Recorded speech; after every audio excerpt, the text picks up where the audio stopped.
अभी बाप को मरे 48 घंटे नहीं गुजरे और इनके घर में गैर मर्दों का आना जाना भी शुरू हो गया।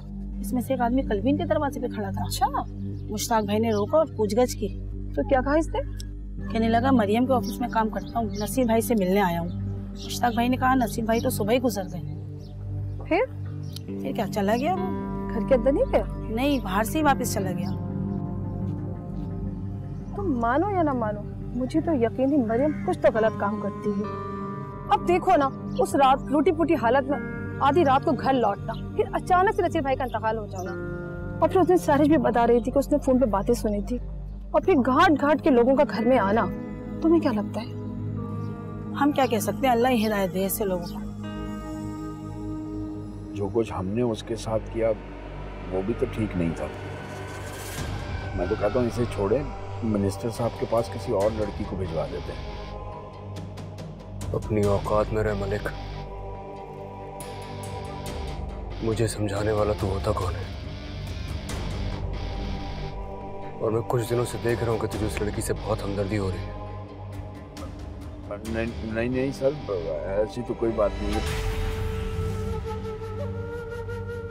गलती हो गई सर। आइंदा ऐसी गलती नहीं होनी चाहिए। जी सर।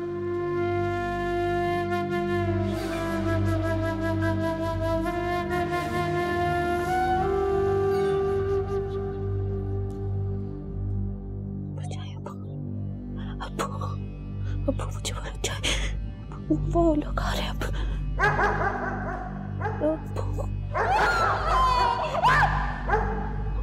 बचा रहे,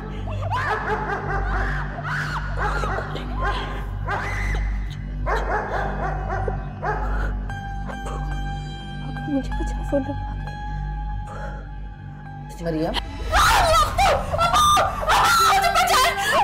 मरियम क्या हो गया? क्या हो गया बेटा? क्या हो गया?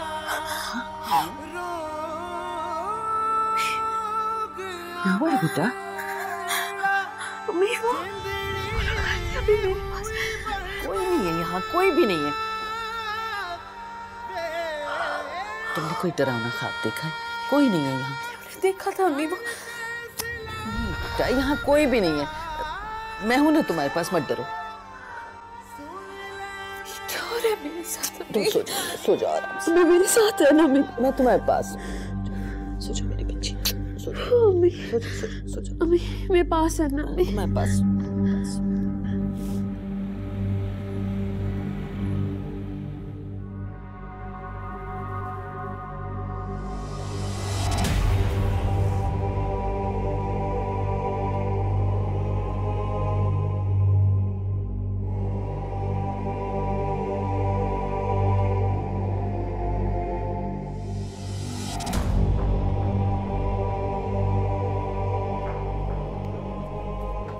अब तक तो उसके बाप का सोया भी खत्म हो गया होगा। जी सर। तो पूछो ना कब आके मरेगी ऑफिस में वो। मैं पता करता हूँ सर। 1 मिनट। उसको जाके अपने अल्फाज में समझा दे, सीधी शराफत से ऑफिस आ जाए, वरना मुझे ऑफिस बुलवाना आता है।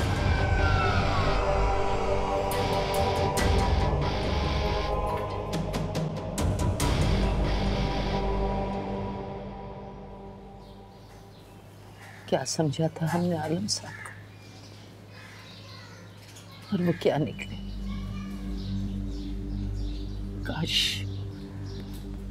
काश जब उस लड़की ने हमें आलम साहब की असली शक्ल दिखाई थी, हम उस पर इतबार कर लेते तो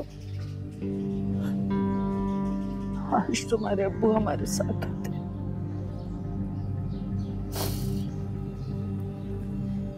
कितना खुश थी मैं उनके ऑपरेशन से।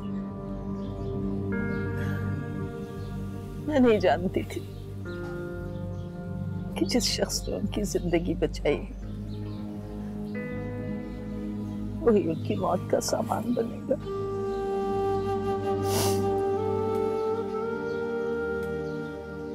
कितनी बड़ी तकलीफ लेके उस दुनिया से चले गए। तुम जानती हो उनकी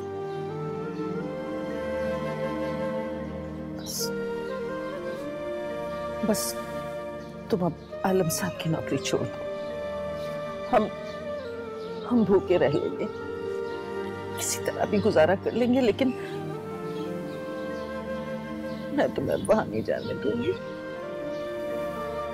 नहीं, मैं तुम्हें वहां नहीं जाने दूंगी। नहीं जाने।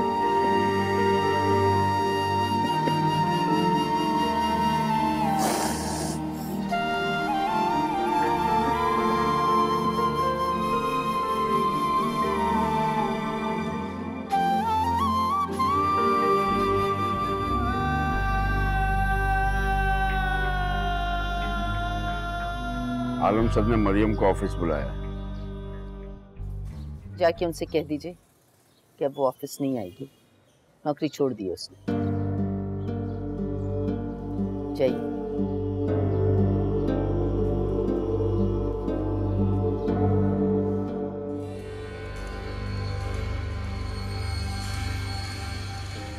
तो वो नौकरी छोड़ना चाहती है? उसकी माँ ने तो यही कहा है मुझसे।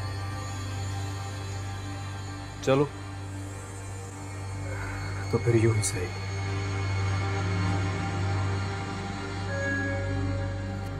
जाके गाड़ी निकालो, मैं खुद मिलने जाऊंगा उससे।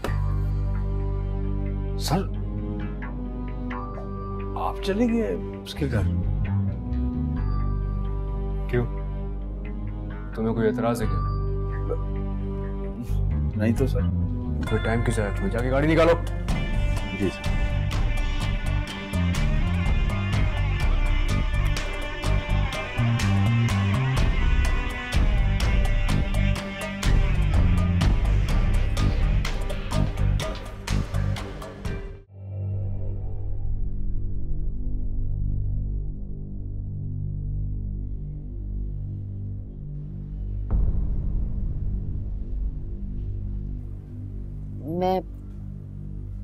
मैं मानती हूँ आपके बड़े एहसानात हैं हम पे, लेकिन इन एहसानात का बदला हम चुका नहीं सकते। हम सफेद पोश लोग हैं, हमारे पास इज्जत के सिवा और कुछ नहीं। ये देखिए, मैं आपके आगे हाथ जोड़ती हूँ, हमारा पीछा छोड़ दे। ये क्या कर रही हैं? मुझे क्यों शर्मिंदा कर रही हैं?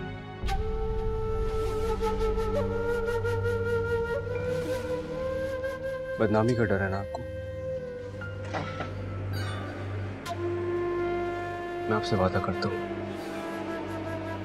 किसी को कानो कान खबर नहीं होगी।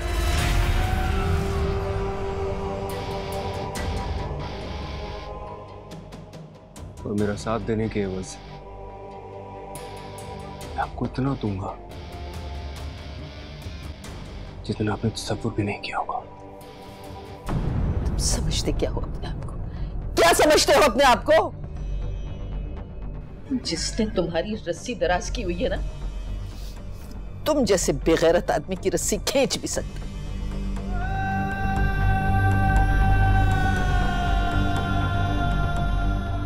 ज़बान संभाल कर बात कर बुढ़िया,